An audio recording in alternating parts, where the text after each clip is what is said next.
Hi everyone, this is Milika Ormiston, and I'm joined today with Kim Manager, who will be talking about the proverbial and literal seat at the table. It is a fact that even today, primarily women struggle to get to the table. And when they get there, they may experience difficulties to have a voice in the organization. Still, to expand influence, women need to make their voices heard.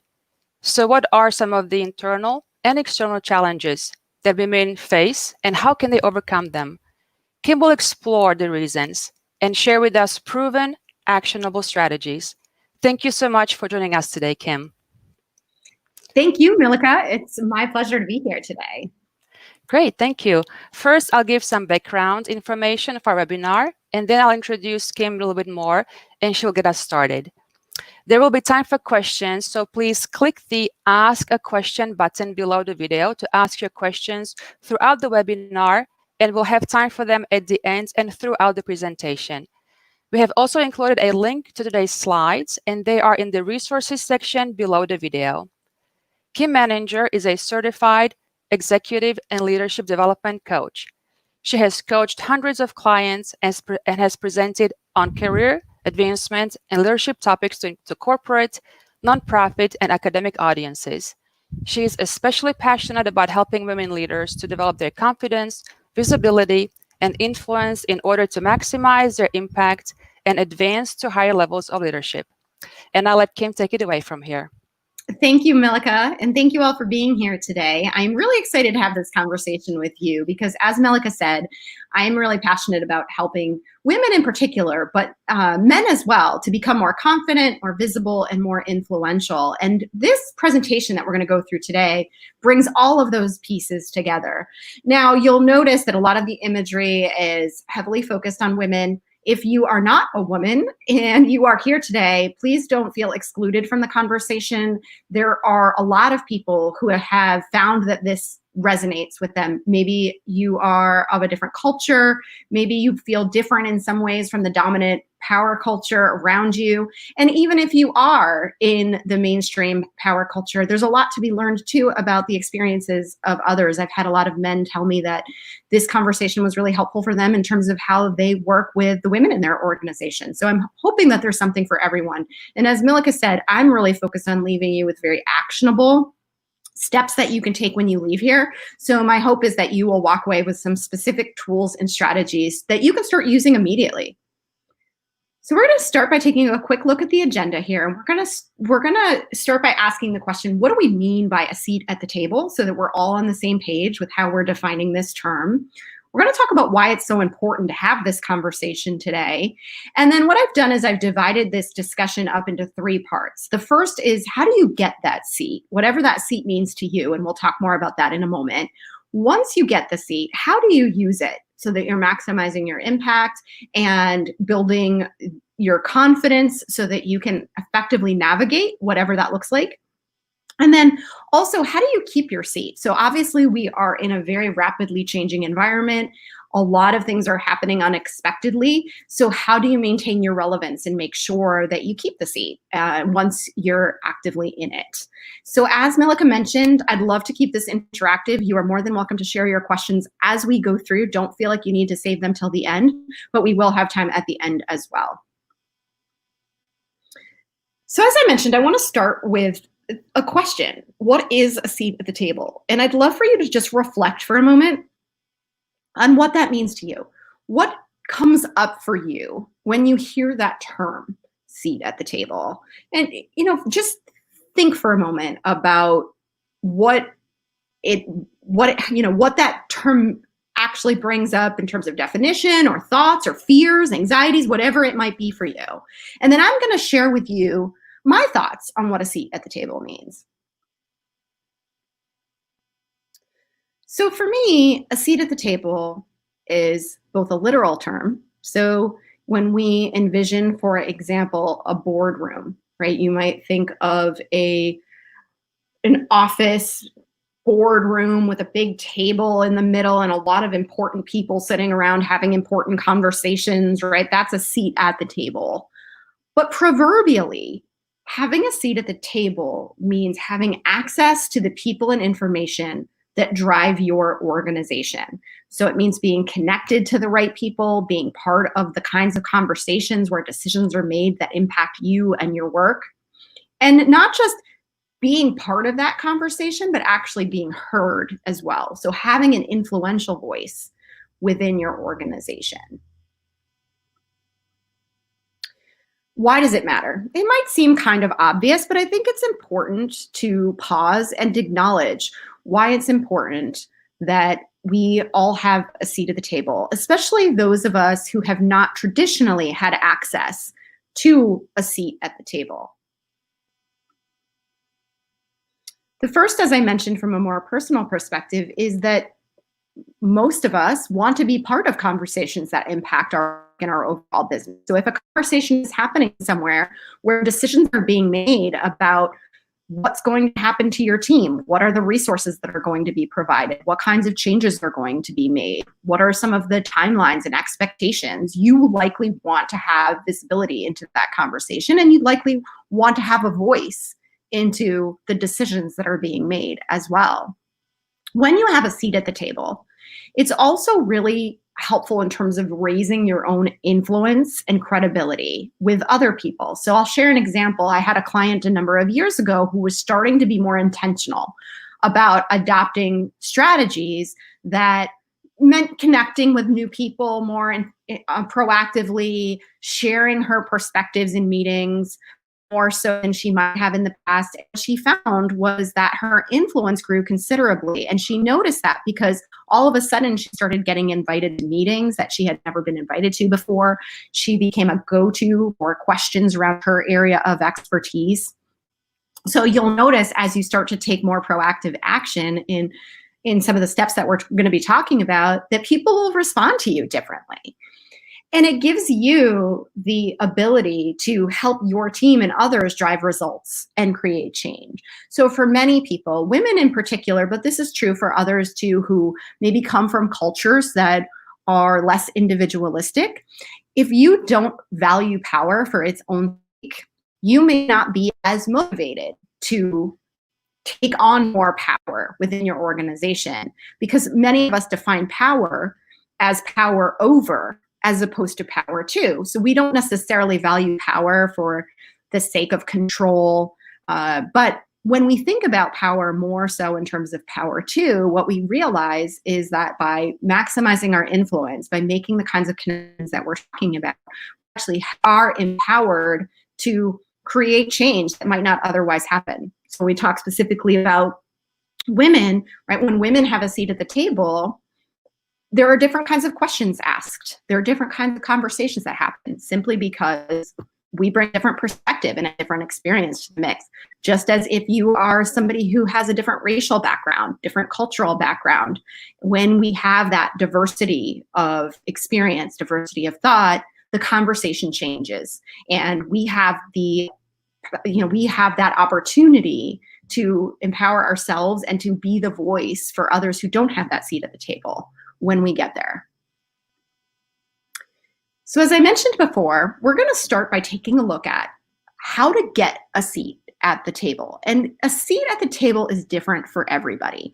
I mentioned initially that visual of the big boardroom with the important people sitting around the table, right? That's one table, but there are many other tables. And so I want to stop and ask you to pause for a moment and reflect on what's the seat that you're targeting. It could be a promotion. It could be being added to a more visible project, taking on additional responsibilities within your role.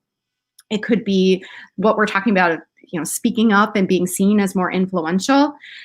It's really helpful if you start with some type of definition of what a seat looks like to you, because then you can start to think about the strategies that we'll talk about in more concrete terms. How can you apply them more specifically when you leave here today? Kim. Yes. So I just wanted to kind of drop in for a second, because some of our participants have actually added a few comments already. Wonderful. Yeah. So for Brandy, for example, this goes beyond representation. It is not just a voice, but it is a voice that is heard. Yes. Yes. Mm-hmm. And then Ying says that be part of the executive committee. Mm-hmm. People that lead the organization and make the key decisions. Absolutely. Thank you. And I want to make it clear that absolutely, if your goal is to reach the executive level, then that's a very powerful seat to strive for. But I don't want you to feel, if you're early in your career, if you're not that high up in the org chart, so to speak, that there isn't a seat for you, because each step is a seat. And so really, when we're talking today, we're talking about how to maximize whatever seat you're in. And so really thinking aspirationally about what comes next and how to get there more effectively. So the first step is to start with yourself. And this may seem a little bit obvious, but it's been my experience, and I'm sure many of you can relate, that we live in a very noisy, overstimulated world. We are bombarded with information every day. We are bombarded with other people's needs and requests of us. And especially now, where there isn't really any transition between our home and our work lives for most of us who are working virtually, and we may have kids around and a lot of competing responsibilities, it can feel hard to find time for self-reflection. It can feel hard to find time to ask ourselves some deeper questions that go beyond just tackling our to-do lists. But it's really important to the process to spend some time being thoughtful. It doesn't mean that you have to carve out hours out of your day. It doesn't have to be a burdensome commitment. Even if you just take a few minutes each morning to reflect on a particular question or jot down some ideas as you're going through your day, the more that you can connect with who you are and what your value is, the more effectively you're going to be able to go after that seat, and the more confidently. And confidence is a really big part. You're going to notice that theme coming up a lot as we're talking, because confidence is often or the lack thereof, I should say, is often what holds us back from taking the kinds of risks we need to take in order to get to that seat. So a counterbalance to the self-doubt that will inevitably creep up is a real understanding of who you are and who you want to show up as a leader. So what is your style? What are your core values? That's a question that we probably all can answer with time if we take some time to think about it, but it's not necessarily something that you have off the top of your head. So spend some time asking yourself, what's really important to you? And it's things like, what matters most to you in the world? What do you want your impact to be at the end of the day?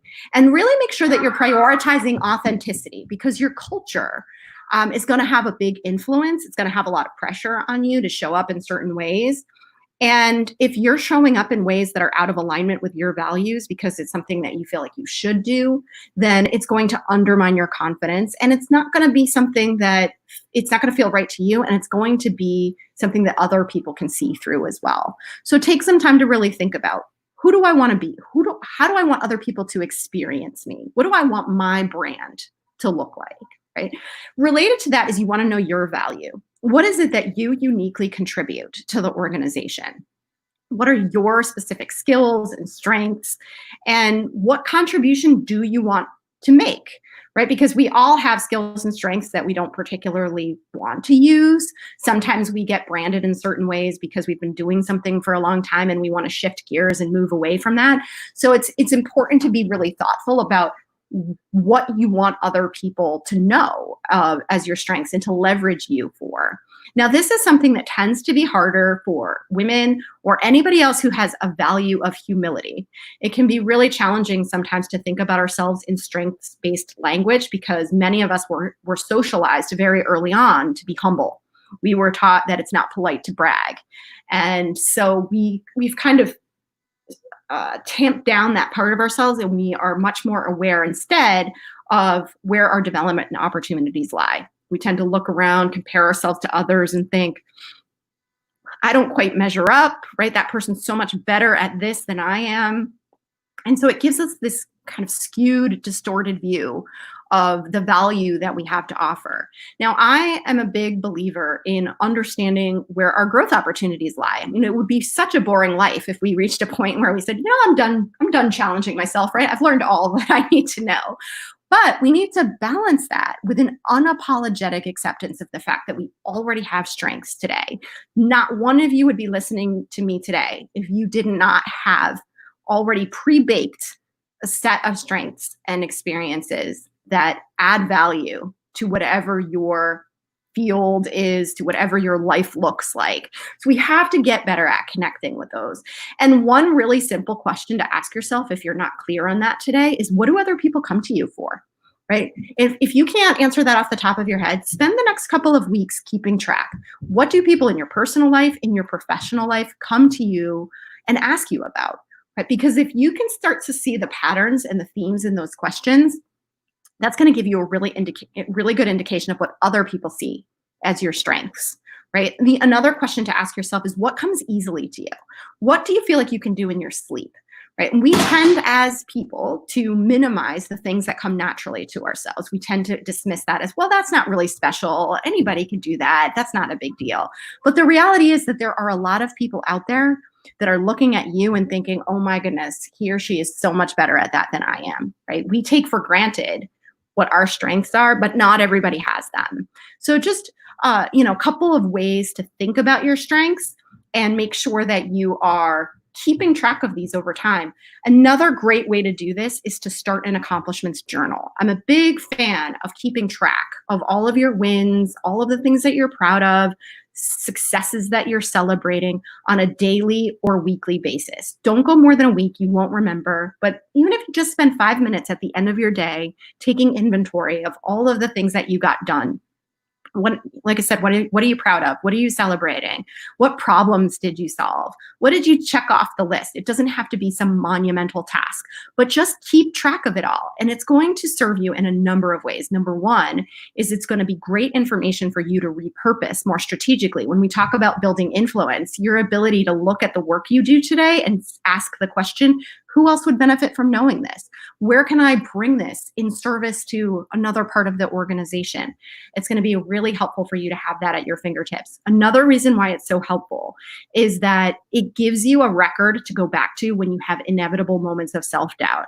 When imposter syndrome creeps in and you start to have that feeling of, what am I doing here? I don't actually belong in this role. Someone's going to figure out I don't know what I'm doing, right? You can go back to that list and remind yourself, you know what? I actually am doing a good job. I do deserve to be here. And then finally, the other benefit to this is many of you may keep a gratitude journal. That's something that a lot of people do these days. When you keep a gratitude journal, you actually train your brain to scan the environment for what's positive instead of what's negative, which leaves a lot less space to be focusing on the things that frustrate you or the challenging parts of your life. Similarly, when you're keeping an accomplishments journal, you're training your brain to look at yourself through a strengths-based lens. You are looking for the ways in which you're doing well, and that leaves a lot less space to be focusing on the negative. So I highly encourage you to adopt that practice no matter where you are in your career. You can start anytime. And then beyond that, it's also important to understand where you fit into your own ecosystem. So what role do you play in relation to the larger organization? It can be easy sometimes to get caught in the details of what we're doing. Sometimes we go through the motions and we forget, why do I even run this report every week? Who uses it? What decisions are made as a result of it? Why do I even go to this meeting every week, right? What is the purpose of this? So we get blinded and we forget. So instead, try to think very consciously about, okay, well, how does my work fit? How do I connect the dots between what I'm doing and what other parts of the business are doing in achievement of the overall goals? Because if you want to be an influencer, if you want to be able to show up and have a bigger conversation, you need to be able to elevate the conversation above the details of your everyday work. It's also really important, I've mentioned this a few times, the connections that you're making to other people. Now, I will say here that building a network tends to be more challenging for women than it is for men, but that's not true across the board. There are certainly men who struggle with this as well. And I want to just point out a couple of ways in which we may struggle with building strategic networks. Number one is that many of us have a tendency to think about work relationships in the same way that we think about personal relationships. So, for example, you may choose your work relationships based on shared values, based on your ability to trust that person, based on your ability to, or your desire to want to spend time with them out of work, similar to the ways in which we choose our friends, right? But our work relationships are not the same. We really need to take a more open-minded approach to the relationships that we're building around us. We need to be thinking about aligning ourselves with people who are different from us, who don't share our values, who may even rub us the wrong way from time to time. So as an example, maybe there's somebody in your organization who drives you crazy because they're always poking holes in people's arguments or in people's ideas. So the tendency, if you're looking at relationships through more of a friends-based lens, would be to avoid that person and to say, oh, I can't stand him. He's always bringing me down. If you're looking at it from a more strategic perspective, you might say, you know what? That guy's a really good devil's advocate. The next time I go, I'm about to present a new proposal to my management on a change that I'd like to see. I think I'm going to ask him to sit down with me and poke some holes in my argument so that I've thought about it from different perspectives and am prepared for potential objections, right? Can you see the difference? So there's a lot of value to expanding your network beyond the inner circle that you would choose in your personal life. Another area that can be challenging is the confidence piece that we've been talking about. So if you don't value yourself and your skills, you're going to be far less comfortable reaching out to other people to connect. Many women in particular, but I've heard this from men as well, think, why would somebody want to take time out of their busy schedule to talk to me? What do I have to bring to that relationship? I really want to assure each and every one of you that you all have value to bring, no matter where you sit in your organization today. If you are brand new, entry level, just out of college, you have a different perspective on the business than somebody who has been there for 20 years and is at a senior level, much farther removed from the front line, right? You have a perspective to share. So think about it in that way. And I'll give you an example of this too. I had a client a few years ago who came to me because she wanted to be promoted to the next level. And so we were strategizing, and during the course of our work together, the organization made a change and brought in a new CEO. And she happened to be at a breakfast and fortuitously found herself sitting next to him, and they struck up a conversation. And she, because of the role that she played, she had access to some really valuable insights from key clients, and she shared those with him. And he said to her, you know what, this is really important information. I want you to go to my admin and set up quarterly meetings so that we can stay in touch more consistently. Now, I can assure you, knowing her the way I did, that she never would have proactively reached out to the CEO and said, you know, I think we should set up quarterly meetings. But it's a really important reminder that we have more value than we think we do. So as I mentioned before, as you're looking at the work in front of you and asking new questions about why is this important, what does this mean for the business, then you can start to think about people that you want to target, people that you want to invite into your network, and use that as the basis for conversation. So for example, if you are collecting and analyzing data of any sort, you might ask yourself, who else would benefit from having this data? Maybe they won't use it the same way you will, but it'd be interesting for them to have access to. And then you reach out and say, you know what? It just occurred to me that I'm collecting a lot of data that might be interesting to you. Would you be willing to sit down with me for 15, 20 minutes and talk about it and see if there's a way for us to work more closely together? There's always an opportunity to sync up on work you're doing. You know, even if you're not clear on what that might look like, if something, another part of the business is interesting to you, just sit down and ask the question, hey, I want to learn more about what you're doing and see if there might be any intersections between what I'm doing and what you're doing. It's a great way to show initiative, to, again, build relationships, to show strategic thinking skills because you're getting outside of your own box and going out to the rest of the organization. What I used to do when I worked in a corporate environment was anytime someone made an interesting comment, anytime someone got promoted to run a new group, I would just reach out and say, hey, congratulations, or hey, that was really interesting. Will you sit down and tell me more? Every single person said yes, and every single person said thank you. And I had foolishly, like I was very naive in the early part of my career, was thinking, oh no, everyone's doing this, right? I'm probably in a long line of people who are knocking on these people's doors. And almost every single one of them said to me, no one's ever asked me this before. Thank you. And it made me realize people love to talk about themselves. So if you're sincere in your interest and you're respectful of people's time, it's a lot easier than you think to get people to engage with you. So reach out, take a risk, make sure that you're having the conversation. And I think you'll be surprised by the outcome. The other thing that I think is really important to emphasize is that even if it doesn't feel like that's part of the way your culture operates today, a lot of people are very socially anxious. A lot of people are triggered. I call it my inner seventh grader, right? That fear of rejection, that social pressure, like you don't want to make the first move in case somebody says no, right? We're all doing that. And so all it takes is for you to take the lead. And I guarantee you people are going to be so grateful that you did, because most people want to do this. They're just afraid. So, build those muscles, take those risks, and you will be rewarded. And then finally, as we wrap up on how to get that seat, it's really important to have clear goals. And that can be hard sometimes, especially now where the world is so unpredictable. It's impossible to imagine where we might be a year from now. But to have a clear sense in your own mind, and this is why it's important to know your values too, because you can at least have a clear sense of what's important to you, right? Do I want to get to the next level? Do I want to continue to go deeper in the role that I'm in? You don't have to have a very specific actionable goal, but you want to have a sense of where you want to take your career. And then to start engaging other people and letting them know what you want to do. Now, this is something that can be a little more challenging for people too, who are either not accustomed to asking for what they want. In some cultures, it's more of a top-down, decisions get made from the top and work their way down. Or for women in particular, we have a tendency to want our work to speak for itself. We hope that if we keep our heads down and we perform at the highest level, eventually someone will notice and then they will let us know when we're ready for the next opportunity. Unfortunately, it just doesn't work that way. Part of the reason why is because managers, and many of you may be able to relate to this, are just so busy, right?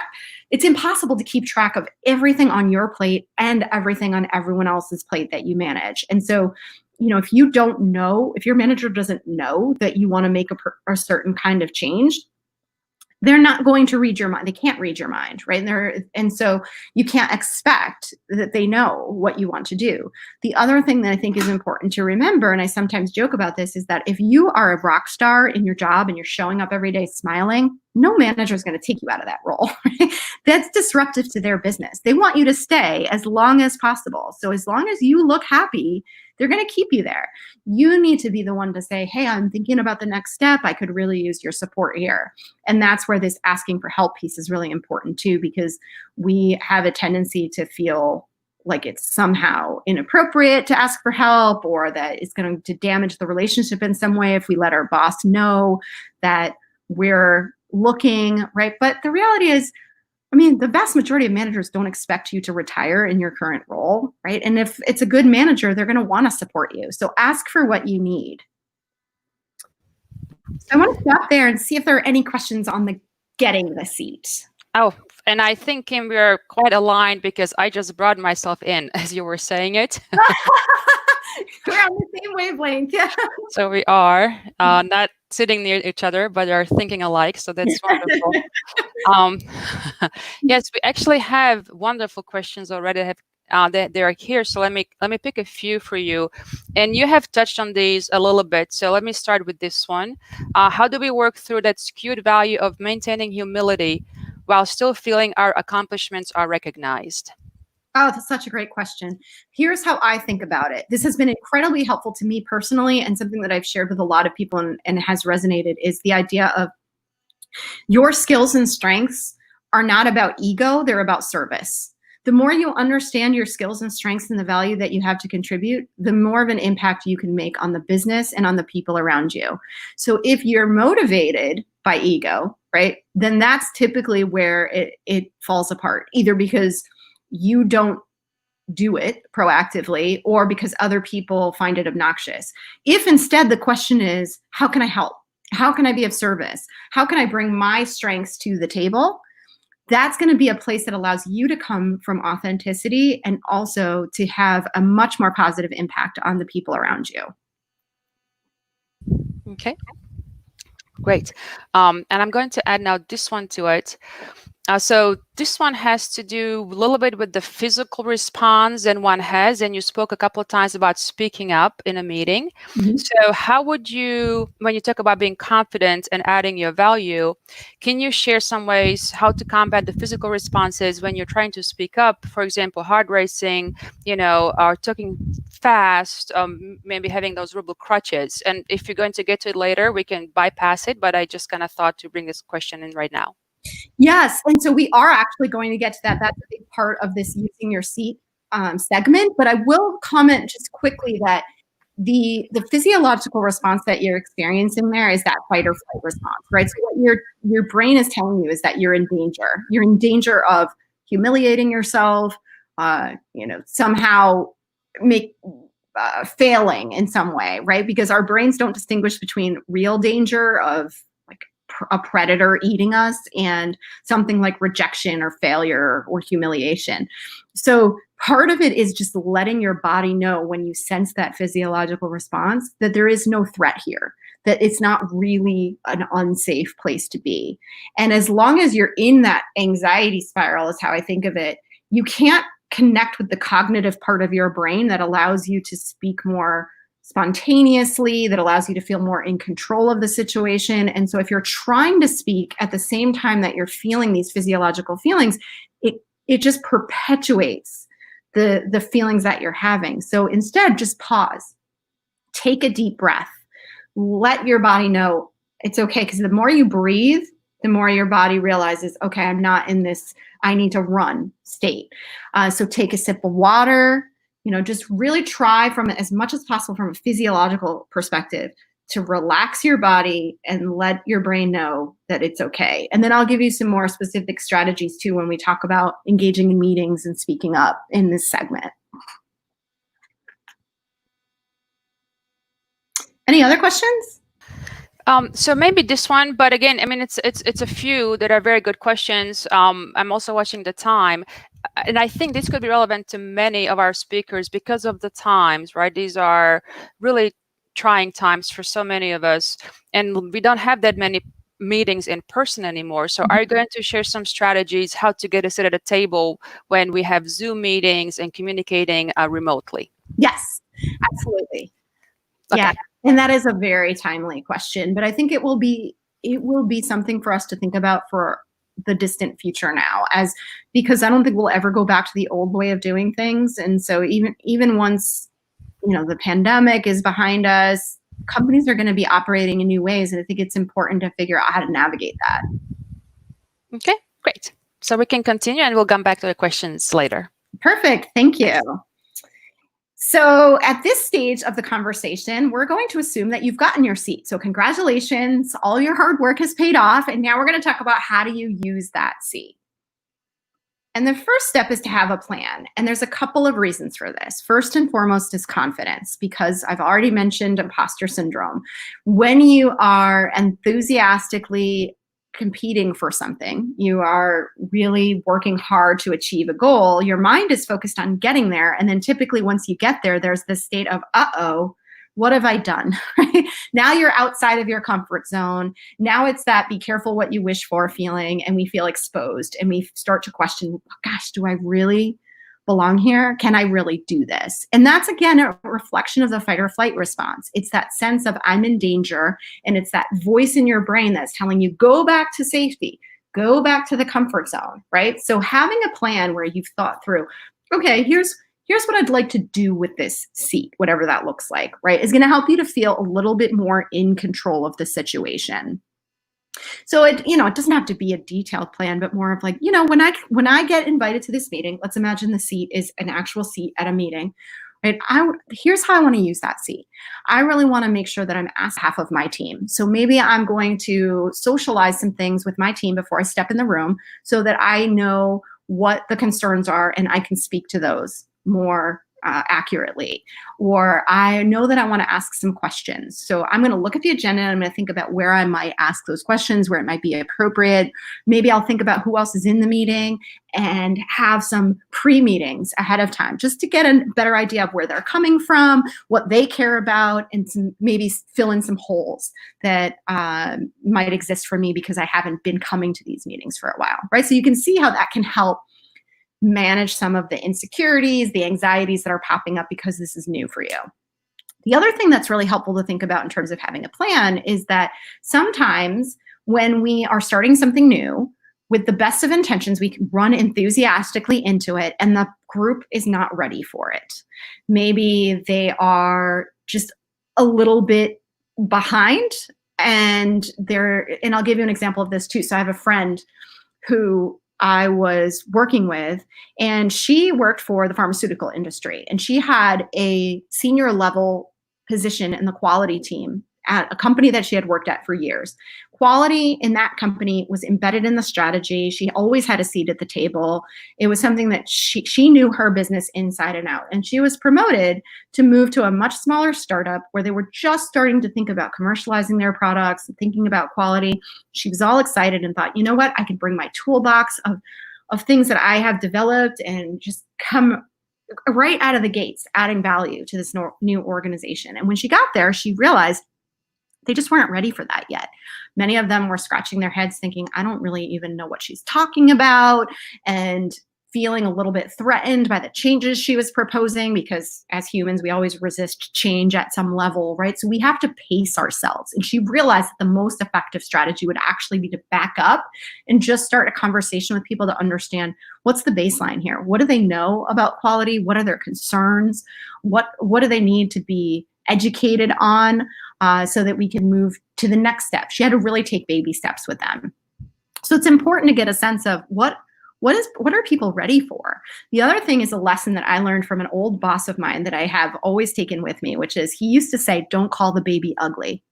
And what he meant by that was that anytime you enthusiastically propose a new way of doing things, right? And it may be perfectly sound.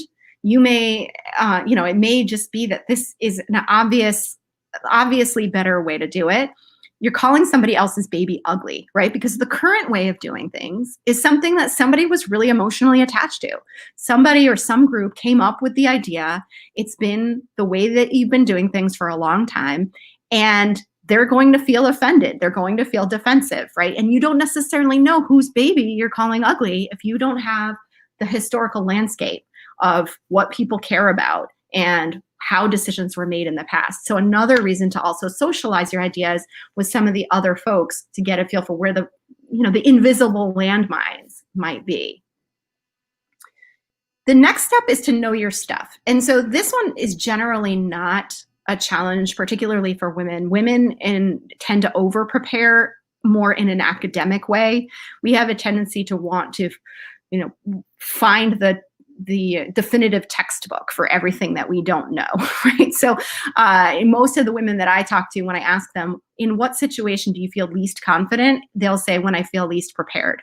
And what they mean, generally speaking, by prepared is that I've essentially memorized everything that I need to know. I can anticipate every question that's asked of me, and I know I can speak to it confidently. And that's just not realistic in the workplace. Whereas in an academic model, we've got everything that's expected of us in terms of what we should know is packaged into learning modules, and we get tested on it, and we get feedback on how we're doing. It's a much simpler model, but when you get into the workplace, you don't have that same structure.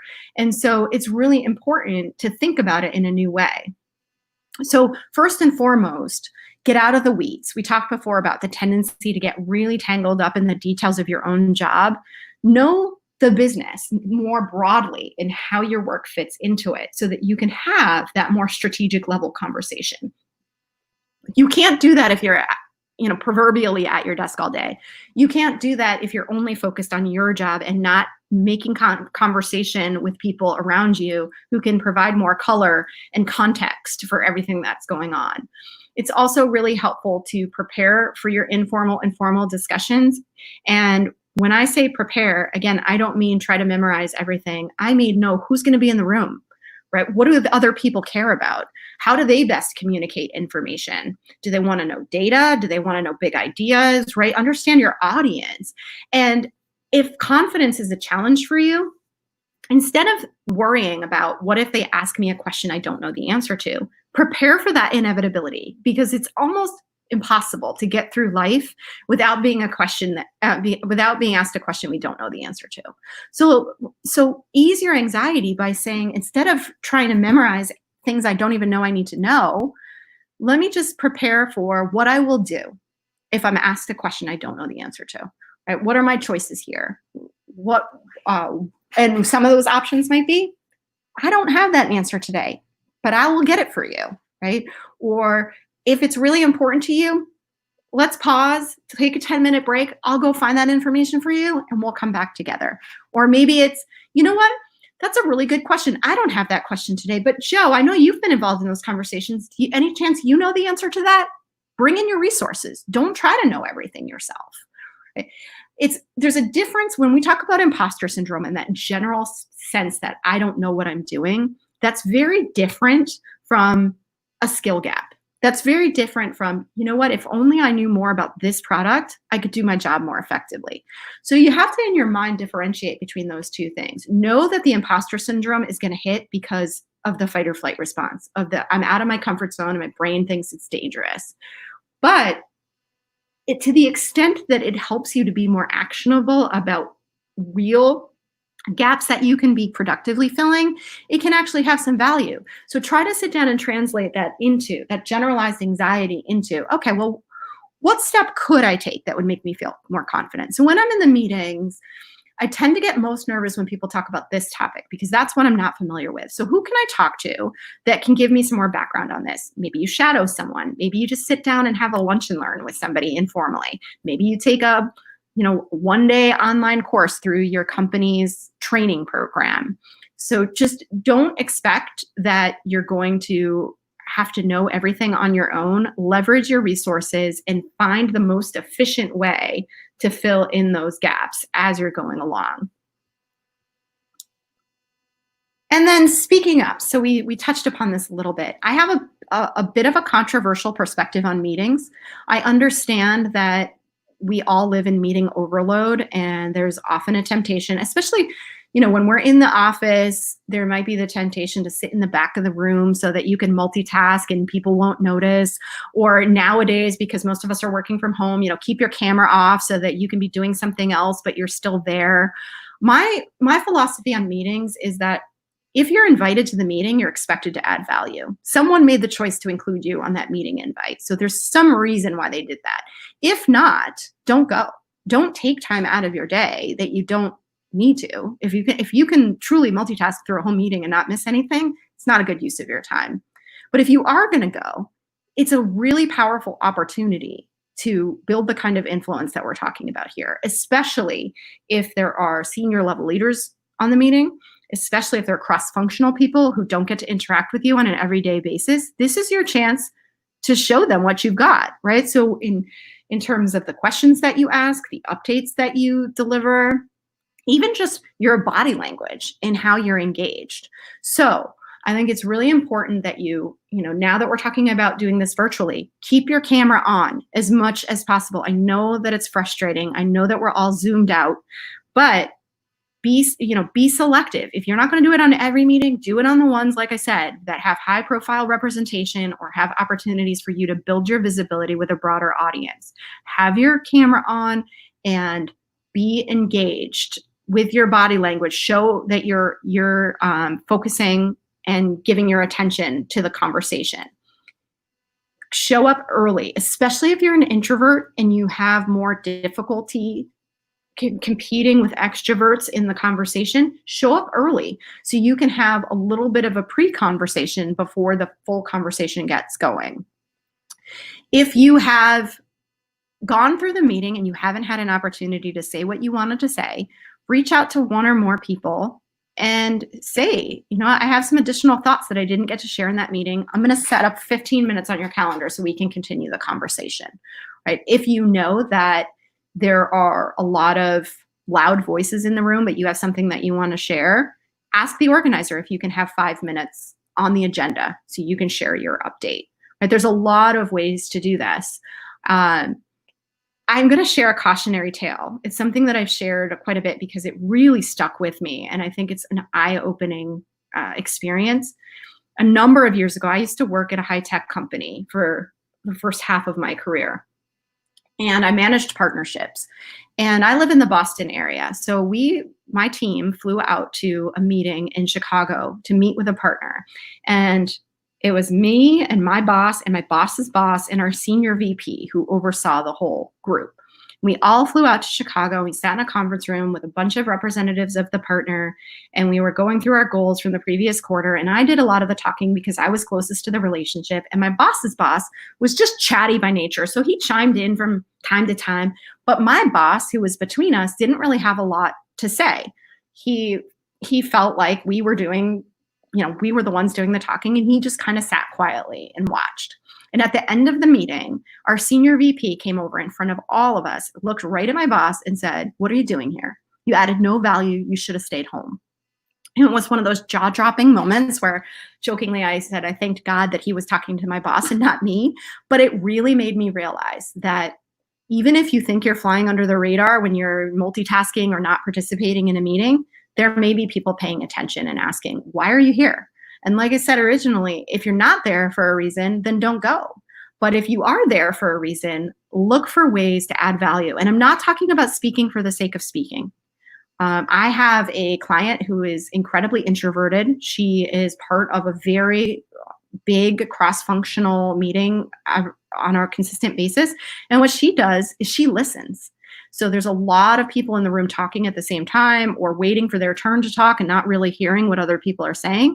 She's capturing what's going on. She's not taking notes. I want to make a distinction there because I'm not talking about office housekeeping. What she's doing is she's being very analytical about what's happening in the conversation and making recommendations accordingly. And she takes all of this and she puts it together and she sends it to the participants afterwards, and they love it.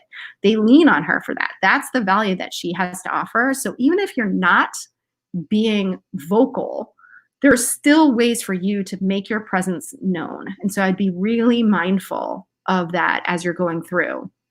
Now, we talked about the fact that confidence can be a big obstacle, and there are going to be times when you feel like I have something to say, but I'm afraid. I have something to say, but I haven't perfectly polished it in my mind yet. It's not going to sound articulate. My advice to you in that situation is kind of going back to the physiological management, is to not give yourself too much time to think about it. So we have to start with like a baseline level of self-trust that we're intelligent people who are invited to the room for a reason. And I get that that's easier said than done, but we really have to believe in ourselves. And so if you're in the room, you're there because someone chose you to be there. And so before you get a chance to start talking yourself out of your idea, right, speak up and practice building this muscle. It's not going to be easy, but if you give yourself too much time to think about it, that's when it becomes it goes in a loop and you start to question, and then you miss out on what other people are saying, right? Then you're not present in the meeting anymore. And then you start to doubt even further. Well, what if somebody already said this and I wasn't paying attention? Or what if it's no longer relevant?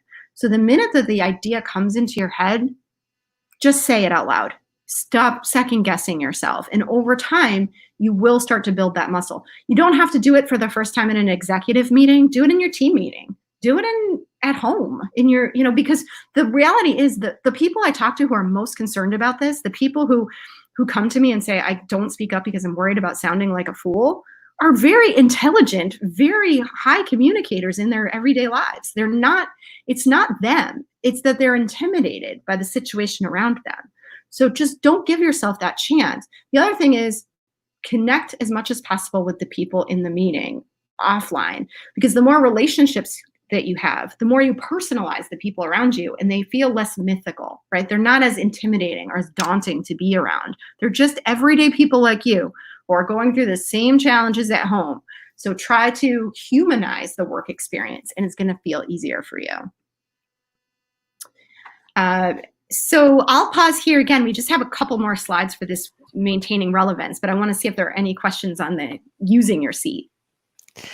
Yes, there are. Thanks, Kim. And actually, there are several questions, so I'll try to combine them. And there's a theme that I kind of see emerging here. There are a few participants that are talking about they're literally interrupting them, talking over them, or just repeating what they have just said, how to deal with them. And I would also add that there seems to be a theme of these people being men. So how do you deal with that specifically? Yeah. So there's a few ways to think about it. Number one is, if you feel like you can do this, and I know everybody's political situation is different and power differentials can make this challenging, but if you can practice the art of saying, hold on, let me finish, right? Or hold on, before you speak, let me just finish my thought here, right? And again, that can be tricky, but to the extent that you can practice that, it's going to be helpful. It's going to be a helpful thing for you to be able to do going forward. The other thing you could do is you could band with other women. So, if you talk with other women who are part of the group and you kind of all agree that this is a trend, then you can amplify each other's voices. And so, you be on the lookout. If a woman's getting interrupted, or anybody's being interrupted for that matter, you could say, hey, wait, let's wait and finish hearing what Jill has to say. Or, oh yeah, that's what Jan just said, and so you're supporting each other, and there's power in numbers. The other thing you could do is you can reach out to a male ally that is in the meeting and just say, I'd really appreciate your support. I've noticed that I've tried to share some ideas and I consistently get interrupted. Would you mind if, the next time, if you notice that, speaking up on my behalf? There are a lot of men who want to be helpful and don't know how, and that's a very specific and actionable way that they can help. So it's a great thing to ask them to do if they're willing to support you. Okay, great. Yeah, that's wonderful. It's very helpful. Thank you, Kim. And I would also add this question, because I think that several people here seem to be more of an entry-level people at the company. They don't seem to have a lot of power. And some of them also kind of tend to have the tendency to call the baby ugly, as we've talked about. So if you could maybe share some strategies first for the entry-level people, how to engage, and then what should be doing instead of saying that you don't agree with something. Yeah, so for the entry-level people, you have a great window right now to be having conversations with people. So, even though we're not in the office, which can feel a little bit intimidating, reach out just for introductory meetings. You're getting started in your career, you want to learn more about the company, you want to better understand the value of your role and how it fits into the organization. As I mentioned before, that's what I did early in my career, and people really want to feel like they're giving back. People want to feel like they are mentoring the next generation, that they're offering support. So use that to your advantage and just reach out with questions about career advice, or how can you maximize your value in this new role. And I guarantee you the response will be primarily positive. You can't expect everybody to respond, but that's not within your control. What you can control is your outreach. With regard to calling the baby ugly, I think it's helpful to ask a lot of questions. It's helpful to just understand before it, you can't always anticipate that something's going to be controversial. So if you find yourself, I just called the baby ugly, to just approach it from curiosity and say, I'm sensing there's some resistance here. Can you help me understand? Right? Like, or, I guess I didn't, I might not have had all of the historical context. Reach out to someone that you trust and say, what do you think just happened there? What do you think people really care about, right? Or talk to the manager. And then if it's something you can anticipate might come with some controversy, have those conversations up front. I'm thinking about this idea. I know I don't have all of the information. What am I missing? What kinds of questions or objections do you think might come up? So just being very curious and socializing things with other people will be helpful. Okay, that was wonderful. Learned a lot there. So I would say, Kim, we have about 5 minutes to the top of the hour, and I believe you have some resources that you want to share with people. I had a few questions about that, so why don't we just go to the end, and then if we have time for more questions, I'll bring them up as well. Okay, perfect. So I have a resource, and we talked a lot about imposter syndrome. And I know for some of you that may be something that is a struggle. It certainly has been for me for a lot of my life. And so I put this together to help you better understand your own experience with imposter syndrome, where it comes from, how to better manage it. And every day for 7 days, you'll get an email with some self-reflection questions, exercises to help you work through it. It's free. If you want to take advantage of it, there's a link here at the bottom of the screen. You're more than welcome to sign up there, or you can email me directly or connect with me on LinkedIn, and I can share it with you as well. As Milka mentioned, the slides are available to you in the resources section, so you can access them and get the contact information or the links here too. But then I'll also flip to the next slide and just share my contact information. If we did not get to your question, if there are, if there's anything that you want to discuss with me privately, I would welcome any follow-up. You can email me directly. My email address is on the screen, or you can connect with me on LinkedIn. I share a lot of content about these kinds of themes. So that's another way to share resources with you too, is if you, if you connect with me. And one final thing I'd share with you is I started a podcast on imposter syndrome. It's called the Imposter Syndrome Files, and I interview women about their experience with it and how they've managed it. So if you're interested in being interviewed, you can reach out to me, or if you just want to listen, it's available on all of the podcast streaming sites. And any other questions, Milka, for the last few minutes that we have? Yeah, thank you. And I would just add that I have also added myself to LinkedIn, and it is absolutely true. I have been following your advice, and it is very good and valuable. So thanks for sharing that with everybody else. This is a very specific question here. Instead of saying we, when you speak up, is it appropriate to use I? What is your opinion on this one? Yeah, so I do think that if you always say we, you are burying yourself in the group, and you don't get the visibility that you deserve. If you always say I, there's backlash to that. So I think it's important to balance it. Some things that can be helpful is to say the team and I, right? So that you really put yourself prominently into the story. The other thing that you could do is just say, I'm really excited about what I was able to get done, right? Because when you're excited and you're celebrating, people want to celebrate with you. And it's another way to share without it triggering the kind of backlash that we have come to expect. And then you could even just do a hybrid of like, so I came up with the strategy and the team executed on it, right? So it's kind of a two-part story of what the role that you played and the part that the team played. So just pay attention to the language you're using so that you're not inadvertently diluting your own value in how you're talking about yourself. And there was a question, and I'm looking for it, but I have so many of them right now. And this person is more senior. We talked about entry-level people and how they can kind of ask and be curious. But if you're more senior and you seem to have obstacles now, what do you recommend for them? So meaning in terms of connection, of getting support? That is correct. Getting support. Yes. Yes. So it does feel a little bit more vulnerable the higher you get in an organization. And especially if you don't have natural peers, it can be really challenging. So what I would recommend is, to the extent that you have trusted confidants within the organization, mentors, people who are maybe a step or two ahead of you that you can turn to for advice on how to navigate sticky situations, that's always helpful. But it's also helpful to have a network of external peers.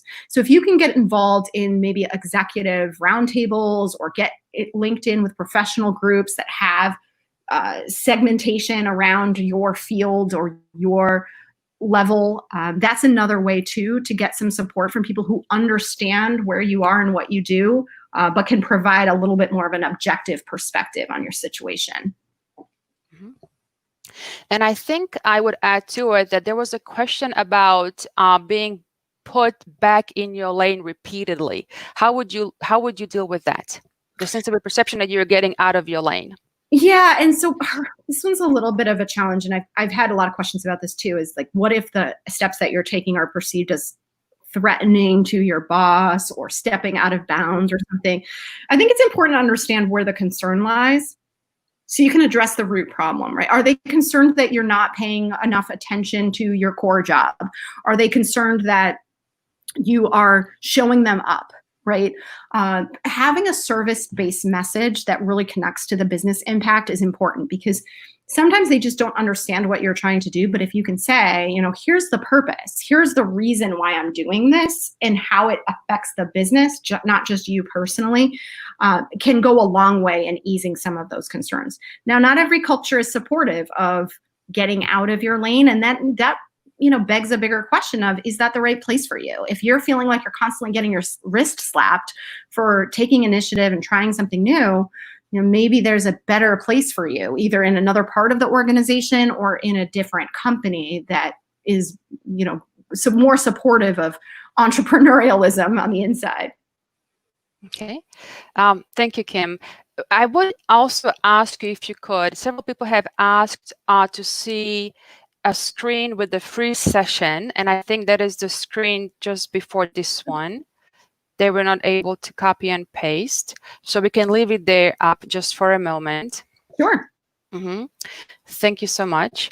And then maybe add on this question here. This person, Carmen, says, I'm very authentic and confident in advocating for myself. So it's a different end of the spectrum here. And I'm not a yes person, and doesn't seem it doesn't seem I'm going to be going any further. Any thoughts on that? Yes. So I think that if you are, and this is complicated. Actually, if you don't mind reaching out to me directly, I'd love to have a more nuanced conversation with you. But just for general purposes, I would go back to the question of, if you can't be yourself in your environment, is it really the right environment for you? If you're being held back for being your authentic self, then even if you were able to overcome that and get to where you wanted to be, how respected would you be once you got there? And I get that that's an oversimplification, but it's a big question for every one of us to think about, is, if I'm not appreciated for who I am, is this the right place for me? I am a big believer in, if you are coming from a place of service, meaning it's not your own selfish goals, but it's coming from a place of what's right for the larger whole, and it's authentic, you're not responsible for triggering other people's insecurities. There are always going to be people who are uncomfortable with your style because they wish they could be more like you, right? Or you remind them of somebody else. That's not your responsibility. And if that happens in a one-off basis, it's easier to manage. But if it's a whole culture, it's really hard. You're going to be swimming upstream for a long time. Okay, so we will end on this. It is, we're at the top of the hour, so our time is up. I want to thank everybody for joining us today, especially you, Kim, for a wonderful session, for sharing your expertise and the tools. We learned so much. I would like to also share with listeners that the recording will be available tomorrow, and then feel free to check out our webinars that are upcoming. Thank you so much, everybody, and have a good rest of the day. Bye-bye. Thank you.